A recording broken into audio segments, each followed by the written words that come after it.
Bonjour.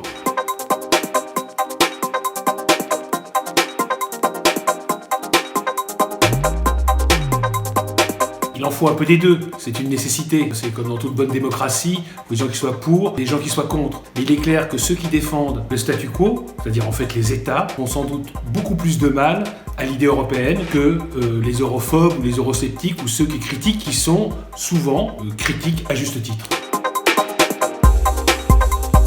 La Pologne est en train de se transformer en démocrature ou ce qu'on appelle une démocratie illibérale. Et c'est loin d'être la seule. La Hongrie, c'est la même chose. On peut s'inquiéter de l'Autriche, où les néo-nazis sont aujourd'hui au pouvoir. On pourrait s'interroger sur la façon dont l'Espagne gère la crise catalane, etc., etc. Le problème de la Pologne, c'est qu'elle est dirigée par le PiS, Droit et Justice, qui est un parti qui n'appartient à aucune des grandes familles politiques européennes. Et donc, au fond, c'est un peu la victime expiatoire des institutions communautaires et des États européens. Puisque de toute façon, ils sont amis avec personne, et bien sanctionnons cela pour que ça serve de leçon à d'autres.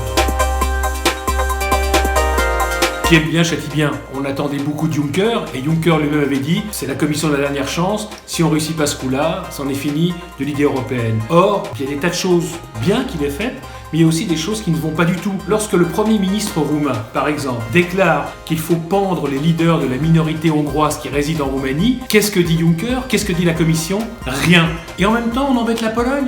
Il y a quand même un souci. Donc, je suis effectivement très critique, très sévère, mais je mesure bien qu'il y a des choses positives qui sont faites. En tous les cas, Juncker n'a rien à voir avec Barroso qui a régné ici pendant 10 ans, hélas.